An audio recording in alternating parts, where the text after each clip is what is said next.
ನಮಸ್ಕಾರ ವೀಕ್ಷಕರೇ, ಇವತ್ತು ನಾನು ತೊಗೊಂಡು ಬಂದಿರೋಂಥ recipes creamy red bell pepper pasta ಮತ್ತು ವೆಜಿಟೇಬಲ್ ನೂಡಲ್ಸ್.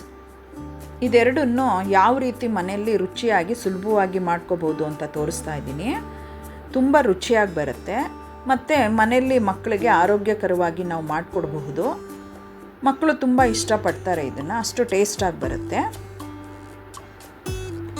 ಮೊದಲಿಗೆ ನಾನು ಒಂದು ಪಾತ್ರೆಯಲ್ಲಿ ನೀರನ್ನು ಕುದಿಸ್ಕೊತಾ ಇದ್ದೀನಿ. ಅದಕ್ಕೆ ಪಾಸ್ತಾ ಹಾಕ್ತಾ ಇದ್ದೀನಿ.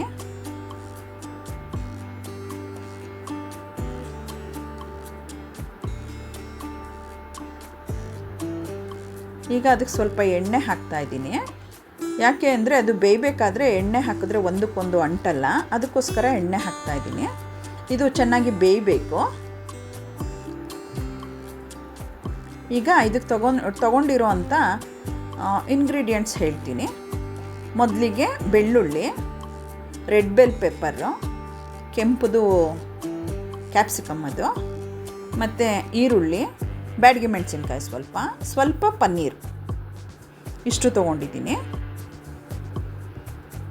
ನೋಡಿ, ಇಲ್ಲಿ ಪಾಸ್ತಾ ಬೆಂದಿದೆ. ಅದು ಮುಟ್ಟಿದ್ರೆ ನಿಮಗೆ ಗೊತ್ತಾಗುತ್ತೆ, ಸಾಫ್ಟಾಗಿರಬೇಕು.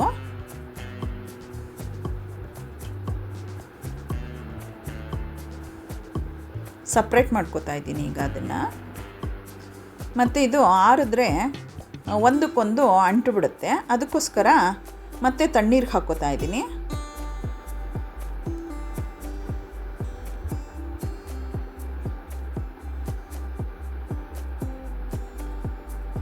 ಮತ್ತು ಈಗ ನೀರಿಂದ ಅದನ್ನು ತೆಗೆದಿಟ್ಕೋತೀನಿ.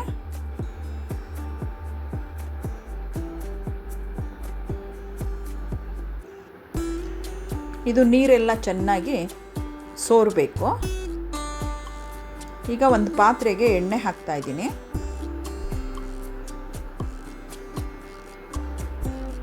ಬೆಳ್ಳುಳ್ಳಿ, ಈರುಳ್ಳಿ, ಬ್ಯಾಡಗಿ ಮೆಣಸಿನ್ಕಾಯಿ, ರೆಡ್ ಬೆಲ್ ಪೆಪ್ಪರ್ ಇದಿಷ್ಟನ್ನು ಹಾಕ್ಕೊಂಡು ಚೆನ್ನಾಗಿ ಫ್ರೈ ಮಾಡ್ಕೋಬೇಕು, ಹಸಿ ವಾಸನೆ ಹೋಗೋ ಥರ.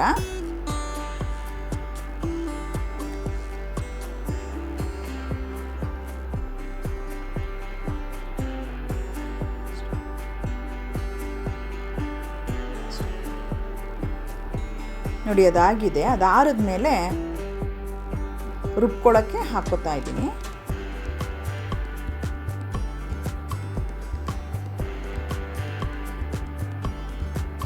ಇದಕ್ಕೆ ಪನ್ನೀರನ್ನು ಪುಡಿ ಮಾಡಿ ಹಾಕೋತಾ ಇದ್ದೀನಿ.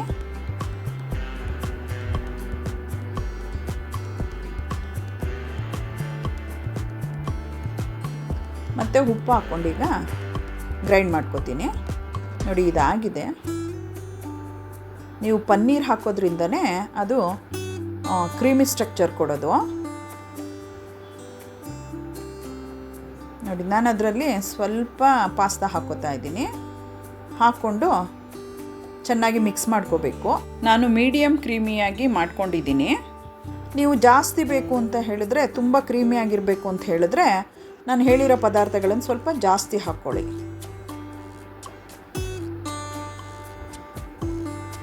ಇದಿಷ್ಟು ಮಾಡಿಕೊಂಡ್ರೇ ಚೆನ್ನಾಗಿರುತ್ತೆ. ಯಾಕಂದರೆ ಪನ್ನೀರ್ ಹಾಕಿರ್ತೀವಲ್ಲ, ಅದು ಹೆವಿ ಅನಿಸುತ್ತೆ. ತುಂಬ ಟೇಸ್ಟಿಯಾಗಿ ಬರುತ್ತೆ ಮತ್ತು ಈಸಿಯಾಗಿ ಕೂಡ ಮಾಡ್ಕೋಬೋದು. ಮನೇಲಿ ಮಾಡಿಕೊಡಿ. ನಿಮ್ಮ ಮಕ್ಕಳು ಚಿಕ್ಕವರು ದೊಡ್ಡವರು ಎಲ್ಲ ಇಷ್ಟಪಡ್ತಾರೆ. ನೀವು ಈ ರೆಸಿಪಿನ ಮನೇಲಿ ಮಾಡಿ ನನಗೆ ಕಮೆಂಟ್ ಮಾಡಿ ತಿಳಿಸಿ. ಈಗ ನಾನು ನೂಡಲ್ಸ್ ಮಾಡೋದನ್ನು ತೋರಿಸ್ಕೊಡ್ತೀನಿ. ನೂಡಲ್ಸ್ ತೊಗೊಂಡಿದ್ದೀನಿ. 180 ಗ್ರಾಮ್ ಇದೆ ಇದು ಒಂದು ಪ್ಯಾಕೆಟು. ಇದಕ್ಕೆ ಕ್ಯಾಪ್ಸಿಕಮ್, ಈರುಳ್ಳಿ, ಕ್ಯಾರೆಟು, ಬೀನ್ಸು ಮತ್ತು ಕ್ಯಾಬೇಜ್ ಇಷ್ಟು ತೊಗೊಂಡಿದ್ದೀನಿ. ಇದ್ರ ಜೊತೆಗೆ ಸೋಯಾ ಸಾಸು ಮತ್ತು red chilli sauce, tomato ketchup ಮತ್ತು ವಿನಿಗರ್, 1 to 3 ನೂಡಲ್ಸ್ ಮಸಾಲ ಇಷ್ಟು ತೊಗೊಂಡಿದ್ದೀನಿ. ಮತ್ತು ನೀರು ಕುದಿಯೋಕ್ಕಿಟ್ಟು ಅದಕ್ಕೆ ಸ್ವಲ್ಪ ಎಣ್ಣೆ ಹಾಕಿ ನೂಡಲ್ಸ್ನ ಬೇಯಕ್ಕೆ ಬಿಡ್ತೀನಿ.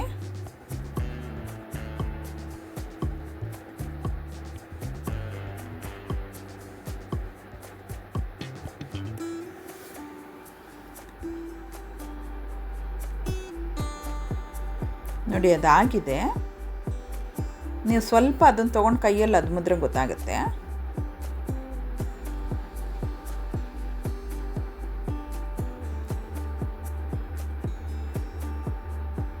ಈಗ ಸಪ್ರೇಟ್ ಮಾಡ್ಕೋತಾ ಇದ್ದೀನಿ ನೂಡಲ್ಸ್ನ. ನೋಡಿ ಇದು ಆರಿದ್ರೆ ಅಂಟು ಬಿಡುತ್ತೆ, ಅದಕ್ಕೆ ತಣ್ಣೀರು ಹಾಕ್ತಾ ಇದ್ದೀನಿ.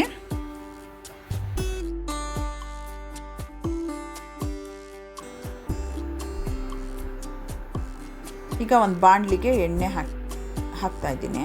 ಅದಕ್ಕೆ ವೆಜಿಟೇಬಲ್ಸ್ ಎಲ್ಲ ಹಾಕ್ತಿದ್ದೀನಿ, ಈರುಳ್ಳಿ, ಎಲ್ಲ ತರಕಾರಿಗಳು. ಅದನ್ನು ಫ್ರೈ ಮಾಡ್ಕೋಬೇಕು, ತುಂಬ ಫ್ರೈ ಮಾಡೋಕ್ಕೆ ಹೋಗಬಾರ್ದು. ಅದು ಸ್ವಲ್ಪ ಕ್ರಂಚಿಯಾಗಿದ್ದರೆ ಚೆನ್ನಾಗಿರುತ್ತೆ. ಅದಕ್ಕೆ ಸ್ವಲ್ಪ ಉಪ್ಪು ಹಾಕೋತಾ ಇದ್ದೀನಿ.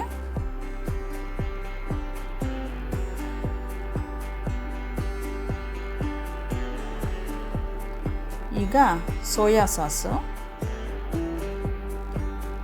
ರೆಡ್ ಚಿಲ್ಲಿ ಸಾಸ್ ಮತ್ತು ವಿನಿಗರು ಎಲ್ಲ 1 ಸ್ಪೂನ್ ಹಾಕುತ್ತಾ ಇದ್ದೀನಿ. ಮತ್ತು 1 2 3 ನೂಡಲ್ಸ್ ಮಸಾಲೆನ 1.5 ಸ್ಪೂನ್ ಹಾಕ್ಕೊಂಡಿದ್ದೀನಿ ಇಲ್ಲಿ ನಾನು. ಅದನ್ನು ಹಾಕ್ಕೊಂಡು ಒಂದು ಸಾರಿ ಎಲ್ಲ ಚೆನ್ನಾಗಿ ಫ್ರೈ ಮಾಡ್ಕೋಬೇಕು. ಈಗ ನೂಡಲ್ಸ್ ಹಾಕ್ತಾ ಇದ್ದೀನಿ. ಇದನ್ನು ತಿರುಗಿಸ್ಕೊಳ್ಳೋಕೆ ಮೊದಲು ಟೊಮೆಟೊ ಕೆಚಪ್ ಹಾಕೋತಾ ಇದ್ದೀನಿ 1 ಸ್ಪೂನು. ಈಗ ನಿಧಾನಕ್ಕೆ ಇದನ್ನು ಮಿಕ್ಸ್ ಮಾಡ್ಕೋಬೇಕು.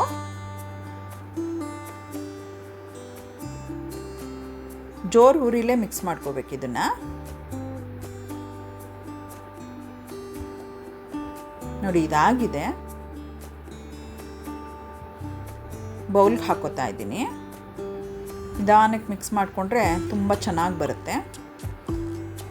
ಟೇಸ್ಟು ಕೂಡ ತುಂಬ ಚೆನ್ನಾಗಿರುತ್ತೆ.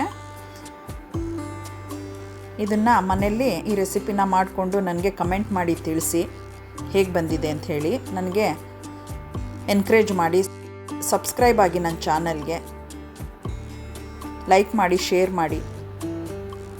Thank you.